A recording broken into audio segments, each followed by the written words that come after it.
Hello, everyone. Anina Malherbe-Lan back for Vivid Earth. I missed you all. It's been a while. I know very intermittent my broadcasts over the last 3 weeks. I do apologize. Sorry for the interruption, guys. Lots of things on the go at the moment. I love being with you all, but it's just been a very, very busy time in my life. And yeah, just such a phase of change, literally for the past 9 months. Having a stable home, having a building project that's very late and overdue. My absolutely beautiful and beloved little kitty Zorro passed away on Friday night. So those are my issues that I'm dealing with. A lot of things on the go, and it couldn't be a worse time for this to happen. But these are the times that test us. We have to be strong for what's to come. We have to feel all the feels, but we got to be strong for the times ahead. So we got to keep on moving forward and liberate this earth. We've come this far. We are very, very close to the precipice, and we must push ahead and make it happen because we can do it. We were born for this time. So what's been happening in the world of Intel? I know you guys feel like there might have been a bit of a lull going on at the moment. I feel it too. Things are happening, but not as fast as we'd like it to. What can we say, guys? If we're going to just sit on the couch and wait for things to happen, then that's probably the wrong thing to do. So in the meantime, we do what we need to do, which is work on ourselves. Because if we work on ourselves, we actually raise the consciousness of the entire collective. And remember, all of you that are watching this, you're all old souls. You've all done that many times before. We opted and agreed to come in at this time, reincarnating in a human body in this 3D construct. So we basically brought ourselves down a few levels to help lift humanity up. So it's coming down to lift up, right? We have to pull humanity up. And I've just come to understand this better and better, I would say, over the past few weeks. Understanding that we really are a marriage within this avatar is a marriage of the higher self that is guiding and directing and that have already ascended, that have already been on higher planes, that have already been on many different planets. And we've come to ascend this human consciousness. And this human consciousness is what you feel when you're in this 3D. So you feel all the problems and the suffering and the limitations and the programming. This is what the human consciousness is experiencing. So how can I explain this? So that it's like intertwined, the two, your higher self and your human consciousness. So the human consciousness is not quite you, but it is kind of you as well in this particular moment in time, in this particular body, in this particular reincarnation. And what we do when we uplift this human consciousness is we help the entire human race, the collective, uplift as well, because it goes into the cells, it goes into the memory of the cells, it goes into the ether, and it gets absorbed by the collective. So this is basically what we're seeing playing out now. So when they say, do the inner work, this is what you're doing. It's not some fluffy woo-woo thing that's like, oh, okay, I'm going to go meditate, and do I have to? And I like to watch Intel more. And, we find all sorts of things to distract us. But the fact of the matter is, when we go inside and we really look at this human consciousness and try and elevate it, feel all the feels, heal all the trauma from previous lives, from childhood, from your bloodline, all of these things. When we do that stuff, we help the entire human collective. And it's not fun. I know that. And all that solar activities making our bodies feel very uncomfortable at times as well. It's hard on our bodies. It's upgrading our bodies, but like with any upgrade, there's going to be some niggles and pains and aches and things that you won't enjoy, within the body. But at the end of the day, it's for the greater good. It is to level up your DNA, unlock your DNA. I had another interruption. My apologies. So we are being upgraded at the moment. We are busy being pushed through the eye of the needle right now, systematically. And when I say right now, it's not going to happen right now. When you look at the bigger picture, the 40,000 view foot view, it's probably happening over a period of about a few years, actually. But I think we're getting pretty close. According to many psychics, the ascension window is closing towards the end of 26. Honey C. Golden speaks about that as well, which means there's still, some time left. There's still some time to prepare our bodies, our minds, but we are getting pretty close, and things are shifting, that's for sure. In the world of intel, things are hotting up. Talk of war, or just about every day. There's just so much going on. You have the founder of Telegram that's just been arrested in France, facing 20 years jail time. What else? RFK Jr. has just joined Trump in his campaign. I think that is huge. There are some people that don't really trust this whole move. Personally, I think it's very strategic and it's very clever, because what now needs to happen is for more people to be united. At the moment, the right and the left are very far apart. You need to try and bring these two closer. And I think RFK, being traditionally a Democrat, is that card that's going to bring over the more, shall we say, the more conservative Democrats to the middle. Because at the end of the day, this is not about red and blue. This is not about parties. This is not about winning and losing. This is really about unification, coming together and leaving this game of win-lose, one versus the other, behind, because that really is for children. These games that we're playing around the world are for children. It's time to leave that duality, that polarity behind. The only way forward is unity. And I believe this is a strategic step towards creating some sort of unity amongst these two very opposite parties. And emotions are flying high. People have been killed. People have killed their neighbors for supporting Trump, and there's just so much emotion, because the propaganda machine that is the mainstream media is working very effectively.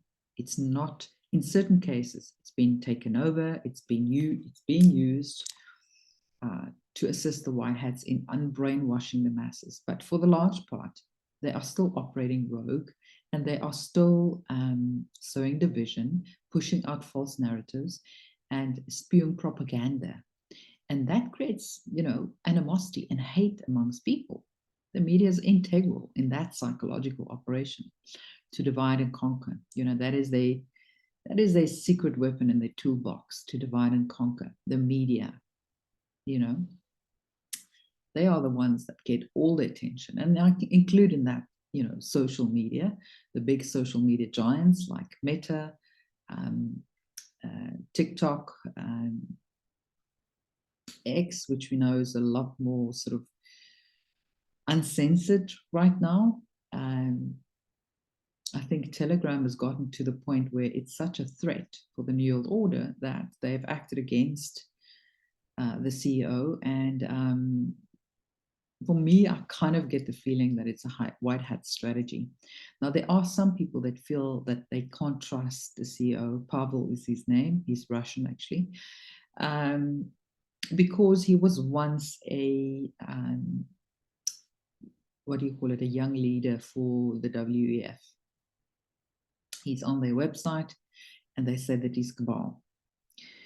Now, people need to be less black and white about these things, because the truth is, not everyone knows or have always known about how evil these organizations are. And I use myself in that example. For many years, I was in the world of business pursuing ultimate success. I dealt with the biggest luxury brand and big corporate clients from around the world, from Germany, Switzerland, France, Italy, to the UAE, Qatar, Saudi Arabia, I mean, all over the world, the US. I digress. My point is that I didn't know all this stuff was going on. I was just on my path of success. I was a good person with integrity, but I was not aware of the nefarious nature of a big part of the industry in which I was operating. So what I'm meaning to say is there's a lot of innocent characters in a web of nefarious lies. It doesn't mean that they are nefarious. At some point, we all wake up and realize that we should get out of this stuff because we realize what is going on, what the bigger picture is, what the plan is. The fact that all big corporations are owned by, all of the most important corporations in the world are owned by three entities: Vanguard, State Street, and BlackRock. Sorry, the word just escaped me. And those three, in turn, is pretty much, owned and controlled by a single group of people that you can count on your two hands. Okay, they're all owned by each other, Vanguard and BlackRock, if you look at their shareholding. And this is to confuse people. And you never really know who the main shareholders in these two entities. So for many years, many people didn't know what was going on. So you can't condemn them for once being, the global young leaders or whatever they call it for the WF. I too was once a, what do you call it? Sorry, my vocabulary has left the building, clearly. I was part of UNICEF's influential women's circle in South Africa. That was just a few years ago, maybe 6 years ago, 7 years ago. I don't know, somewhere there, 6 years ago. I was part of that, and I thought they were doing amazing work. That was me 6 years ago. Then I started noticing some things that I didn't really like. Eventually, I left it, but I still didn't know what I know today. Today, I know how nefarious all those organizations are, how they use organizations like UNICEF even for, trafficking purposes and all sorts of nefarious activities. But it doesn't mean that everybody working in those organizations are in on it. So people need to be a little bit smarter. Sorry, they just got to think a little bit more, because everything is not as black and white. Even with the RFK thing now, I really feel like, people say, oh, he's a Democrat, and the big Democrats started the KKK, and, his family's always been Democrats, and he's just an infiltrator. I don't think the white hats would be that stupid. Let's put it that way. I've never got a bad vibe from this guy. I think he's got a good heart. I think he has seen what is going on. He's being strategically pulled into the inner circle to solve this massive problem of the cabal, rooting out the cabal. And this last phase that we're really in, this fog of war, this psychological war, this spiritual war, this COVID war going on, that most people don't even know what's going on, So for me, I think that's a huge one. And that came just as the DNC had their big conference over a couple of days. It kind of overshadowed all of the hype that they were trying to create with that conference and took the wind out of their sails. What do they have to offer, really? A senile politician, Pelosi, with toilet paper dragging on her shoes. Kamala, they can't even string a sentence together. And, I just fail to understand even people that I know that are all about supporting women are supporting her because she's a woman. The thing is, you've got to listen. You've got to listen to that person speak, and you've got to do your research, and you'll see that it's not Kamala, it's actually Kamal. And that actor is not very clever either, that they put in that position. I'm all about supporting women, and I'll tell you what happened to me, which was probably the first thing that started opening my eyes massively to that there was something massively wrong around the world. It was around the time that Trump was running for the 2016, presidency. And I loved him in The Apprentice. I enjoyed that very much, and I liked his character. However, I also didn't like so much all of his campaigning in 2015. I thought it was, being too abrasive and too, I don't even know how to put it, but I just didn't like somehow his approach that much. But when I heard Hillary was running, I was like, wow, is this the kind of the opportunity for the first woman to be running the USA? How amazing is that, But then she opened her mouth, and she started speaking, and I just got such a bad vibe. I realized that this person that I was listening to was not honest, not authentic, and she had a very, very cold heart. Those are the three takeaways that I took out of when I heard her speak. She said all the things that she needed to say. There was nothing wrong with the actual words or whatever she was trying to convey, but it was the energy with which she conveyed those words that convinced me that something was very wrong and that I couldn't support this person. And that was kind of the first wake-up call. But it took me a long time to fully awaken. And obviously, what happened in 2020 kind of just jolted us awake. And it triggered something in many of us. And there was like, okay, we were activated during that time. It was like your soul saying, when that happens, when this comes around, you're going to wake up. Okay, we'll do that. And that's exactly what happened. 2020 rolled around, something felt off.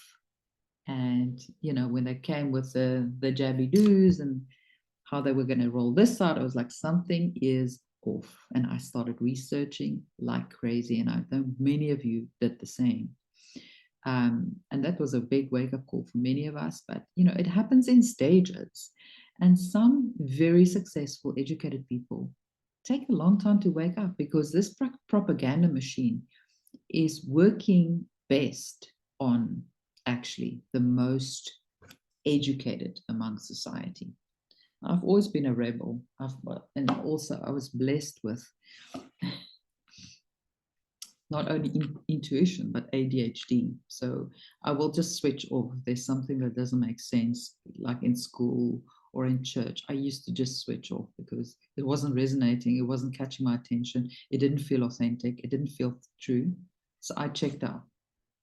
But what I have noticed amongst some of my very, very educated friends is that they are the ones that are the most brainwashed.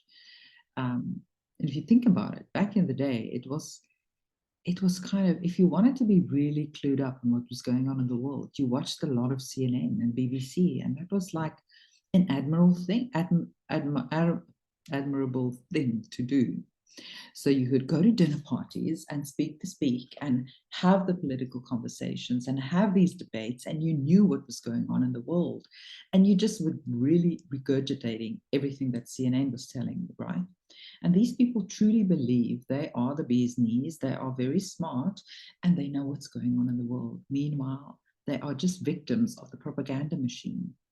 So what I'm saying is some of the most educated, smartest, and most ambitious people, most successful people, because they've got their lives sorted out, they've got top jobs, they know where to invest, they have the best connections, they move around with the elite. I mean, that was my life as well, but somehow my soul inside of me said, no, this is not for you, Anina.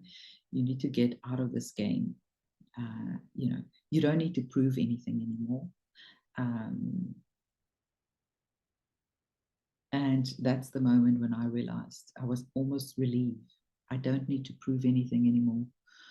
I can just leave behind what no longer serves me and be free to be me and to be authentic and to pursue things that matter to me and that I find to be authentic and the truth, and to feed my mind in terms of this interest that I've always had in the mystical and the wellness space and the energy space. I've always been so interested in these topics and things like astrology and the history of the galaxy. These are the things that I've loved to to explore, but I kind of pushed it to the background, and it was time to explore those things again. So I get very much carried away now, but you understand what I mean. So it's a slow process for some people, and just be patient. Let's not say, hey, I'm so cool because I woke up early and you're not. Because it is kind of a time for the underdogs to come to the surface, in a way, because we're the underdogs that were kind of, or shall I say, most of the sort of society's underdogs that were not the most successful, that wasn't the most rich, that wasn't the coolest, that wasn't the most educated, that wasn't. Suddenly the time came for these people to stand up, because they had the freedom to think critically about information, and they actually cared enough to do the research and to use their intuition. These are the things that are crucial in this process of going down the rabbit hole and finding out what the truth is. So I think the RFK move is, in my mind, an excellent move. I could be proven wrong. I'm just following my gut instinct, and hey, it could be wrong. Right now, I think it's a fantastic move. They make a fantastic team, and these are just two figureheads at the end of the day. Remember, for a much bigger, much more dangerous and strategic and intensive military operation that have been running for many, many years. What we're seeing on the surface is only what they want us to see. Remember, it's about, let's say, 5% of what's really going on. So it's like the iceberg. You see the tip of the iceberg stick out on top of the water, just a little edge. You think, oh, that's a huge iceberg, but you're not seeing what's under the water. Under the water, the rest of the iceberg is like, it's like 90% under the water and just 10% sitting on top. And this is what we're seeing in this military operation right now. So we have no clue. There is a lot going on that we're not yet privy to. Even us that have been following the intel boards for many years, we don't know even close to it. We just know enough to wake us up, to take us down the rabbit hole, to help us pursue the truth and speak the truth, because really, this is the time for digital soldiers to shine. This is our time. The mainstream media will disappear completely. They will just go into oblivion. They will self-implode, all of them, eventually. And, independent voices like ourselves will be the most important voices in this movement as we move forward, because there's still a few years ahead of unveiling the truth, of getting used to what's really going on around the world, because the rest of the population are miles behind us and we need to bring them up to speed. It's going to take time, guys. It's going to take time. So, we are these way showers, and let's take on that responsibility with enormous humility and respect, that we agreed to be part of this, but let's not be arrogant about it. It's a very humbling task, first of all, and it's a lot of responsibility. So you need to respect the fact that you've been trusted with that responsibility, and be compassionate, be the bigger person, prevent yourself from judging too much. It's frustrating, I know. We all need to vent from time to time because it feels like we're going crazy around here. And from time to time, we just really like lash out and call people names. And I know I do it too. But at the end of the day, we just got to bring ourselves back and realize that we have to be the example now. Pretty soon people are going to look at us as, for the way forward. There's going to be so much required in terms of re-education on all fields. It's like going back to grade one. It's like, okay, forget everything you've learned and let's start from the beginning, grade one, where it all began, right? History, biology, geology, mathematics, language, all of the subjects, as you know, that we've been uncovering for these last 4 years. So it's going to be a process. We have to be patient. We have to stop by the side of the road, take a rest, take a drink, because there's still a long road ahead. And yes, things will get better very soon, but it doesn't mean the marathon is complete. There's still quite a few rounds to go before this marathon is complete, before we can really say we've reached the finishing line. Now we can actually sit back a little bit and live and just enjoy our abundance and peace and harmony and just the beauty of this beautiful new world as we're going to be seeing the planet being cleaned up. You know, that's a big thing. We can't wait, right? If you're like me and you love nature, it breaks your heart to see what's been done to nature, how it's been denigrated, how it's so dirty and polluted, how the animals are suffering. All of that's going to be going away. So let's focus on, the beauty that's coming our way, and let's not get too caught up in all the little details, because the fog of war is very confusing, it's very intense, and can be very draining.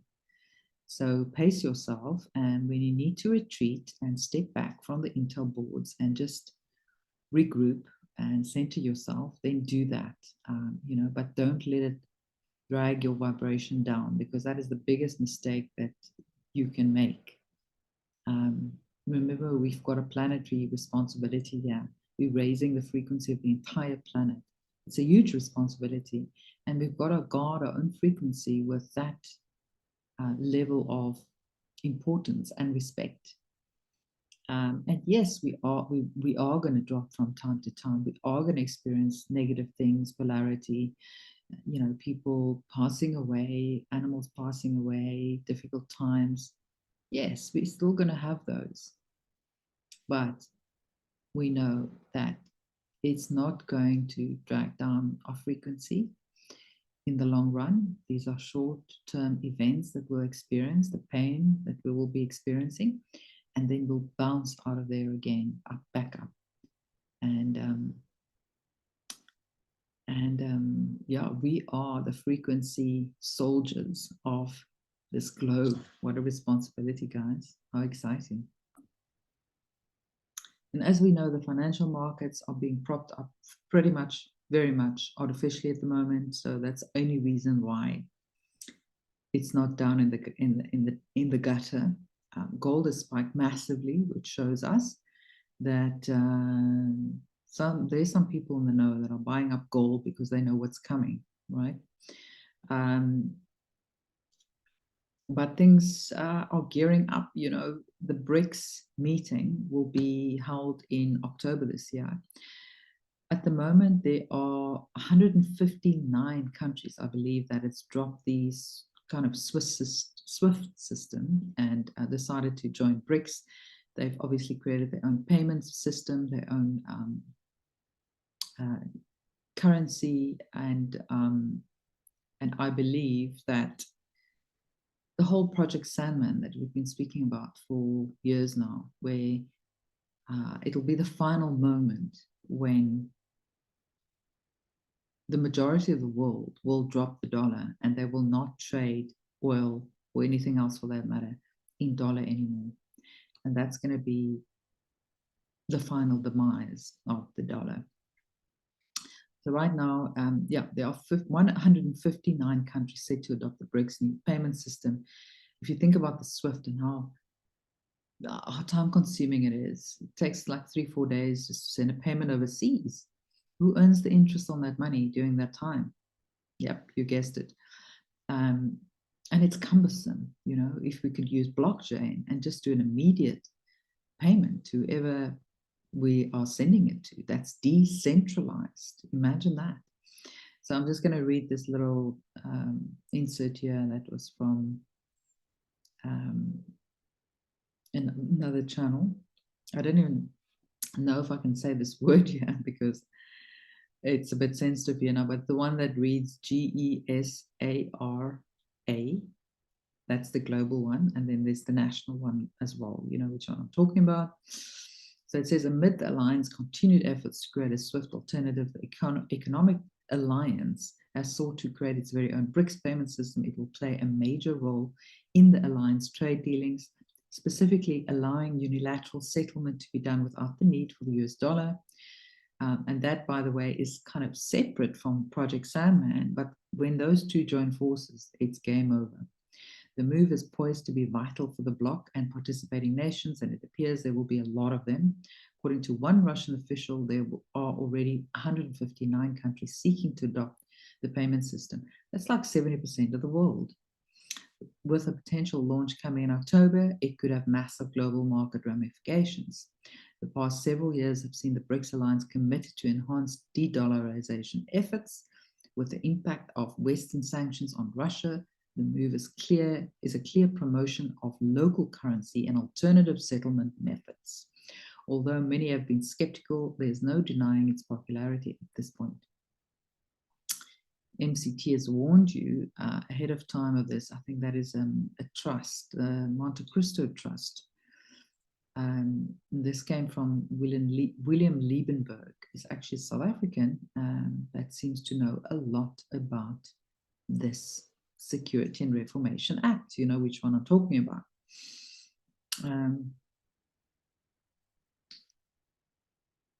And we will see what happens. This particular person does not believe in the QFS. He doesn't believe there are going to be QFS accounts, cards, or phones, but all the rest he supports, which is kind of strange.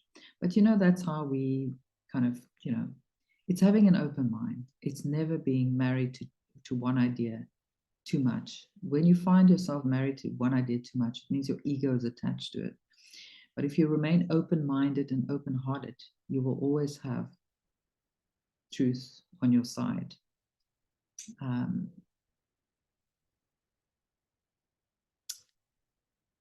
But it reads, according to Russia's central bank governor, 159 countries are ready to adopt the payment system. What else? The rest is kind of stuff that you know. I'm not going to read over that again. But it's huge. And here it talks also about Operation Sandman.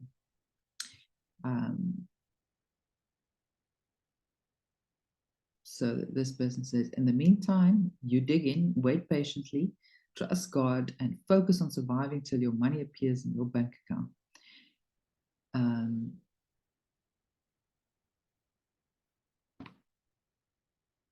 And that's obviously also for currency and bond holders. For those of you that hold foreign currency, the ones that are said to revalue, like the Iraqi dinar, the Zim bonds, the Vietnamese dong, all of these are supposedly going to be getting an offer to buy or redeem their bonds by email, and you will be able to meet with your bank to do the redemption. So we'll see what happens, guys. As I said before, make sure you hold some gold, make sure you hold some silver, make sure you dabble around a little bit in cryptocurrency, so at least you have your wallet open if all else goes down. You don't have to invest massively in it, but get to know the environment, you know. And we shall see what happens next. Let me see what else I can bring you guys.